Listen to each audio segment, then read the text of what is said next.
Hai semua, Mas Astro di sini. Beberapa waktu lalu di media X hangat dibicarakan oleh para antusias dunia teknologi antariksa sebuah postingan dari Donald Pettit. Jadi dia ini adalah astronot NASA yang terbang bersama kapsul Soyuz MS-26 bersama Alexei Ovsinin dan Ivan Wagner pada 11 September 2024 lalu. Postingannya di X ini adalah video pendek berdurasi 13 detik yang memperlihatkan horizon orbit dekat bumi dengan sesuatu yang berkelap-kelip di kejauhan yang dia sebut sebagai kunang-kunang kosmik. Pada kenyataannya, kunang-kunang kosmik ini adalah kerumunan satelit Starlink yang lalu lalang di jalur orbitnya masing-masing yang terpantul cahaya matahari yang membuatnya terlihat berkelap-kelip seperti kunang-kunang. Dari postingan ini ternyata mengundang banyak atensi ya, bahkan Elon Musk sendiri juga ikut memposting ulang video ini. Yang menjadi atensi dari video pendek ini adalah bagaimana orang-orang mengagumi pencapaian teknologi dengan memanfaatkan ruang angkasa. Tapi tidak sedikit pula yang menyayangkan dan memiliki kekhawatiran akan dampak buruk yang mungkin bisa terjadi di masa mendatang.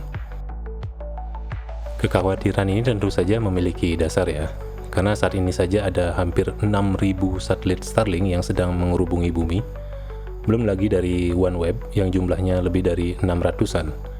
Itu baru 2 konstelasi saja, belum satelit lainnya yang jumlah total semuanya di orbit dekat bumi mencapai 8.000-an satelit. Sekarang saking banyaknya satelit di orbit dekat bahkan sampai bisa dilihat dengan mata telanjang dan terkadang terlihat bergerombol, terutama saat ada rangkaian baru yang sedang mencari posisinya masing-masing ya. Walaupun sudah seperti itu pun, satelit Starlink yang diperlukan masih kurang ya, karena nanti setidaknya perlu sampai 10.000 rangkaian satelit Starlink untuk menjangkau layanan di seluruh dunia, dan rencananya bisa mencapai 42.000 satelit untuk memberikan layanan secara optimal. Itu belum lagi kompetitor Starlink dari Cina yang bernama konstelasi G60 yang saat ini telah mendeploy 1.300 satelit dari 12.000 satelit yang dibutuhkan. Nah, sekarang atas fakta itu banyak orang yang khawatir akan ada satu titik di mana karena saking banyaknya lalu lintas satelit di orbit dekat bumi, tidak menutup kemungkinan akan terjadi tabrakan antar satelit yang bisa menciptakan reaksi berantai di mana pecahan dari tabrakan antar satelit tersebut lalu menciptakan tabrakan beruntun lanjutan sampai seluruh ruang orbit dekat bumi penuh dengan puing yang saling bertabrakan satu sama lainnya dengan kecepatan tinggi. Sebagai bayangan saja, rata-rata kecepatan yang diperlukan agar bisa berada di ruang orbit dekat bumi setidaknya mencapai 28.000 km per jam atau sekitar 8 km per detik. Walaupun kecepatannya tergantung juga dengan ketinggiannya ya, tapi rata-rata diperlukan kecepatannya ya sekian. Tidak perlu serpihan besar, ini adalah salah satu contoh dari hasil uji coba yang dilakukan NASA. Apa yang terjadi pada blok aluminium setebal 10 cm ditabrak oleh sekeping plastik berukuran 2,5 cm pada kecepatan 8 km per detik. Sekarang bayangkan apa yang terjadi pada satelit. Karena tidak hanya satelit, di orbit dekat bumi juga tempat tinggal para astronot yang bekerja di stasiunnya masing-masing, di mana tentu saja akan menjadi ancaman untuk keselamatan mereka. Tidak perlu menskenariokan jika itu benar-benar terjadi, karena tabrakan antar satelit sebenarnya pernah terjadi sebelumnya ya. Yang paling terkenal adalah insiden Iridium 33 dan Cosmos 2251 di tahun 2009.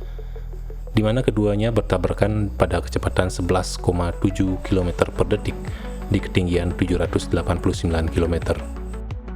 Di mana hasil dari tabrakan ini menciptakan ribuan awan puing yang rata-rata perkepingannya berukuran beberapa sentimeter di rentan ketinggian tersebut, yang tentu saja menjadi perhatian serius ya saat itu dan terus dimonitor oleh semua pihak. Apakah ada potensi untuk mengancam satelit lainnya dan juga tentu saja keselamatan di ISS. Walaupun akhirnya banyak puing dari insiden tersebut akhirnya jatuh kembali dan terbakar di atmosfer ya, tapi setidaknya masih ada sekitar 364 kepingan puing dari berbagai macam ukuran yang masih berada di orbit. Ini berdasarkan laporan terakhir di tahun 2016. Nah, sekarang kita kembali ke konteks. Untuk konstelasi satelit Starlink yang mungkin bisa terjadi kecelakaan serupa, cepat atau lambat, yang kemudian menciptakan kecelakaan berantai di orbit dekat. Dan kekhawatiran seperti ini ternyata ada istilahnya ya, namanya Kessler Effect. Dinamakan berdasarkan ilmuwan NASA Donald J. Kessler pada tahun 1978. Itu bahkan tahun di masa benda buatan manusia di orbit sedikit sekali ya. Tapi Kessler sudah memiliki kekhawatiran semacam itu. Jadi dia mengemukakan akan tercipta polusi puing yang akan menyelubungi bumi sebagai akibat terlalu padatnya satelit di orbit dekat, sehingga pada satu titik di mana seluruh aktivitas di ruang ini tidak dapat dilakukan lagi ya, karena dianggap terlalu berbahaya. Sehingga juga akan menghentikan upaya manusia untuk melakukan eksplorasi dan pemanfaatan ruang angkasa di masa mendatang. Jadi intinya bangsa manusia seolah-olah akan menjadi terisolir.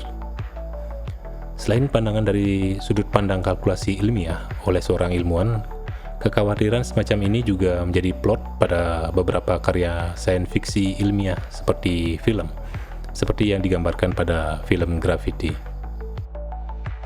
di mana diskenariokan seorang astronot di ISS yang memperjuangkan nyawanya untuk bisa kembali ke bumi setelah tabrakan antar satelit menyebabkan reaksi berantai yang mengakibatkan seluruh jaringan satelit di orbit dekat lumpuh dan saling menghancurkan satu sama lain, tidak terkecuali ISS, yang bahkan menyebabkan gugurnya beberapa rekan karakter utama pada film ini. Lalu, bagaimana kenyataannya di lapangan? Bagaimana hasil kalkulasi terbaru? Seberapa besar potensi buruk itu bisa terjadi di masa sekarang? Dan berapa jumlah aman maksimal objek buatan manusia di orbit dekat? Kalau dari sesumber Elon Musk sih memang mengatakan bahwa orbit dekat bumi mampu menampung sampai 10 miliar satelit secara aman. Ini entah dia mengeluarkan angka itu secara serampangan atau memang dia punya tim sendiri dari para jenius yang memberikan angka tersebut. Yang jelas menurut Miles Lifeson, yang juga seorang profesor dari Universitas MIT bidang Astrodynamics, Space Robotics and Control Laboratory, menyatakan apa yang disampaikan Elon terlalu over optimistic, di mana Miles menyatakan pada artikelnya di spacenews.com bahwa lalu lintas satelit di orbit dekat tidak bisa disamakan dengan lalu lintas jalan raya, di mana setiap kendaraan secara aman berada pada ruangnya sendiri. Miles menambahkan ketika terjadi kecelakaan kendaraan di darat, kendaraan lain masih bisa mengerem yang menghindari apa yang terjadi di depannya. Elon Musk lupa skenario ini tidak akan terjadi di luar angkasa ya, di mana satelit akan terus bergerak dan akan tetap menerobos dengan kecepatan tinggi entah apapun yang ada di jalurnya. Bahkan serpihan puing dari tabrakan satelit sebelumnya yang kemudian menyebabkan tabrakan berantai lainnya. Oke, anggap saja paranoia semacam ini terlalu berlebihan ya, karena satelit sekarang sudah memiliki kemampuan canggih dengan berbagai fitur seperti jet pendorong yang mampu mengubah jalur orbit. Sekarang, bagaimana dengan intervensi yang dilakukan secara sengaja untuk tujuan melumpuhkan seluruh aktivitas satelit di orbit dekat? Seperti contoh ancaman yang dilontarkan Presiden Rusia Vladimir Putin untuk melumpuhkan jaringan satelit Starlink yang jumlahnya ribuan itu ya, sebagai akibat intervensi Elon Musk untuk memberikan akses internet Starlink kepada pihak Ukraina. Dengan fakta ini, ketika tidak ada yang bisa memberikan jaminan keamanan di masa mendatang jika bencana yang ditakutkan benar-benar terjadi. Bayangkan harga yang harus dibayar oleh masyarakat modern saat ini atas kemudahan komunikasi, aksesibilitas, dan navigasi. Coba bayangkan jika tiba-tiba layanan perbankan lumpuh. Bayangkan jika sistem navigasi pesawat dan pelayaran lumpuh. Dan itu yang membuat kita semua tersadar bahwa kestabilan geopolitik sangat penting bahkan dalam pengaruhnya di luar angkasa. Lain dari alasan itu, ada lagi satu pihak yang merasa sangat terganggu dengan keberadaan kunang-kunang kosmik ini. Mereka adalah para astronom, para pengamat angkasa yang sangat bergantung dari kecerahan langit untuk mengamati objek-objek antariksa yang mereka pelajari. Dengan adanya puluhan ribu satelit yang lalu lalang di depan teleskop, tentu saja akan sangat mengganggu ya. Tidak hanya dari teleskop yang berkemampuan pengamatan visual, tapi juga teleskop yang berkemampuan radio. Karena satelit-satelit ini tentu saja akan memancarkan gelombang radio sehingga mengintervensi pengamatan. Layangan komplain semacam ini sebenarnya sudah pernah dilakukan ya. Salah satunya oleh Netherlands Institute for Radio Astronomy atau Astron, di mana ada follow up dari SpaceX untuk mengalah dan memperbaiki satelit Starlink mereka agar pantulan cahaya satelit-satelit ini tidak terlalu menyilaukan. Namun begitu, ternyata tingkat pantulan cahaya dari satelit-satelit ini masih belum memenuhi kriteria ya, yang ditentukan oleh International Astronomical Union dan meminta regulasi untuk lebih diperketat lagi. Tentu saja SpaceX tidak mau disalahkan sendiri karena yang punya ribuan satelit di orbit dekat tidak hanya mereka saja, serta meminta para astronom untuk bisa menerima dan menyesuaikan diri bahwa kebutuhan akan konstelasi satelit di orbit dekat jauh lebih penting terhadap kehidupan manusia. Beberapa kalangan berpendapat solusi untuk para astronom ini adalah dengan mulai membangun lebih banyak teleskop yang beroperasi di orbit yang lebih tinggi dan jauh dari kerumunan kunang-kunang kosmik ini. Toh juga biaya peluncuran roket sekarang sudah sangat murah sebagai akibat boomingnya industri perusahaan roket. Alasannya selain teleskop yang beroperasi di luar angkasa memiliki hasil pengamatan yang lebih baik ya, karena ruang hampa tentu saja jauh lebih hening dari intervensi cahaya ataupun radio. Ini juga akan meningkatkan subjek sains dan mempercepat pemecahannya sebagai bentuk penemuan yang berharga untuk ilmu pengetahuan sehingga semuanya sama-sama senang, alias win-win solutions. Saya Mas Astro, pamit undur, panjang umur dan sejahtera untuk kita semua. Peace.